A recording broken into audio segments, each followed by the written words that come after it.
in our Wall Street op-ed saying if the U.S. could send a man to the moon, we could put the dollar into cyberspace, advocating for the U.S. to accelerate its development, its exploration of central bank digital currency. For China, it's not just about developing its own ECNY. It's also about dominating the underlying CBDC technology in the same way they've done with 5G technology, so they can be a major exporter of CBDC infrastructure to countries around the world that desire to have their own central bank digital currency, but don't have the wherewithal to build the core technology from scratch. And so we'll import Chinese-based CBDC technology. So it's going to be CBDC in a box provided to you by the People's Bank of China. A 75 basis point hike is on the table. Here was his response. 75 basis point in an increase is not something the committee is actively considering.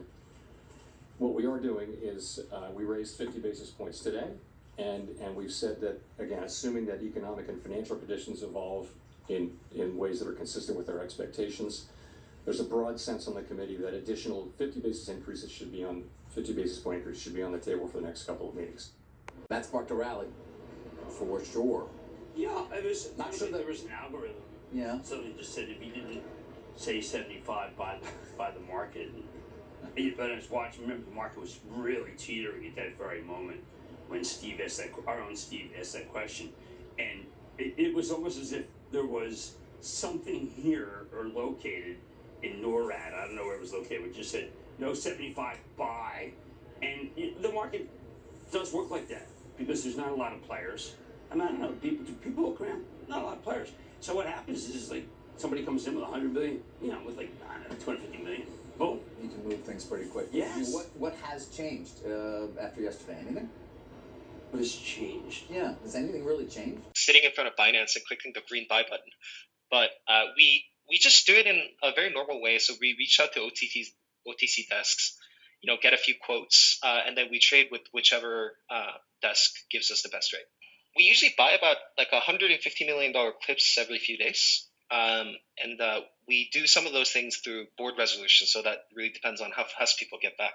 The thing about Bitcoin is that it turns over $20 billion per day, right? So if somebody is solely buying about a couple $100 million a week, it actually doesn't move the price at all. Next, the world's largest crypto exchange. Welcome to the Cryptoteacher. And guys, I come back with that video just to make you think. And guys, we're seeing stocks and cryptos taking a beat down today. While Jerome was in the house, we were looking good. But guys, don't forget, in cryptos, we're the only game in town on the weekend. Plus, it's open interest. The casino has not closed. The casino is wide open. Yes, the Fed is shrinking its balance sheet, raising interest rates, but stocks and cryptos are going to continue to pump and dump. Remember the NWO's game plan. It's always create the problem, wait for the reaction, and run in with the solution.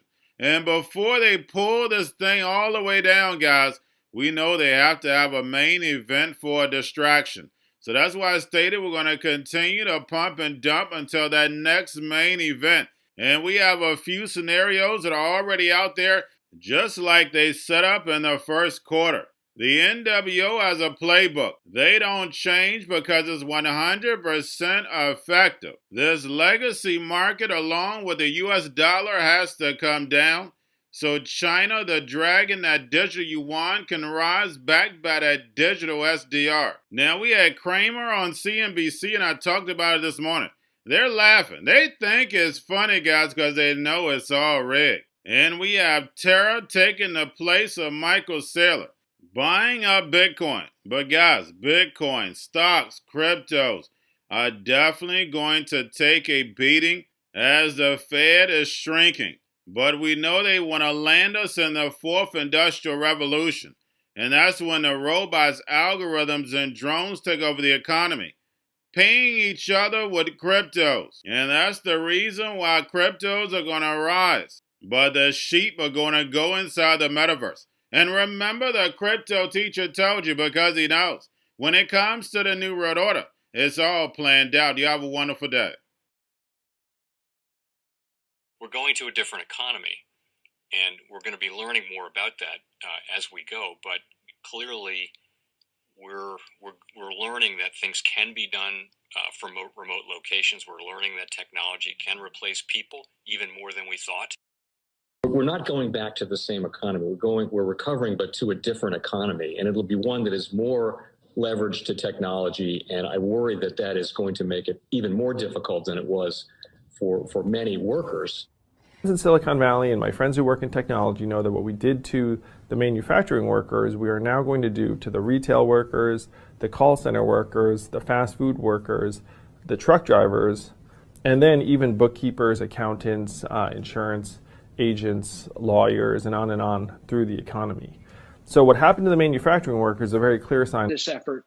And China has big plans for this. They intend to seed their digital yuan into the global environment by giving it away to visitors at next winter's Olympics. When they arrive at the airport, they're going to get yuan digital wallets. They're going to receive digital yuan.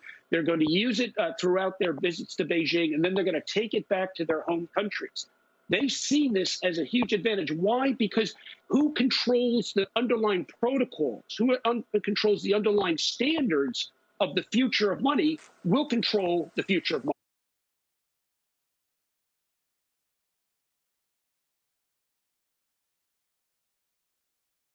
Most powerful person in the world is the storyteller. The storyteller sets the vision, values, and agenda of an entire generation to come. Steve Jobs. And guys, you know I truly believe in this. When you look at the New World Order, they're the storytellers. And that's the reason why I wrote my New World Order book. But guys, now it's time to change the current generation. And I wrote 3 kids' books. You know, I love the Trinity because I understand the power that's in it. So I have 3 books. We have an opportunity to change the generation, to educate, not just me, but I want to show you that I take action on a daily basis. And I want you to take action on a daily basis. Whether it's your job, whether it's in your community, we have an opportunity right now to educate the masses. I posted this on my Twitter account. Please share, but this is a short clip of the 3 books. There's going to be a clothing line and action figures. Please get these books for your kids, nephews, cousins, friends, so therefore we can start the re-education now. Because as we see, the 4th Industrial Revolution foundation is definitely here. Robots, algorithms, drones, taking humanity out the picture. We have to re-educate. But let's get into the video. Part 1. King Joshua and Grandma Tam save the village. Part 2. King Joshua and Grandma Tam save New York. From COVID Stories 3. Part 3. King Joshua and Grandma Tam goes to China. It's mandatory to get part 1, part 2, and part 3 of this series. It's time to re-educate Generation Z.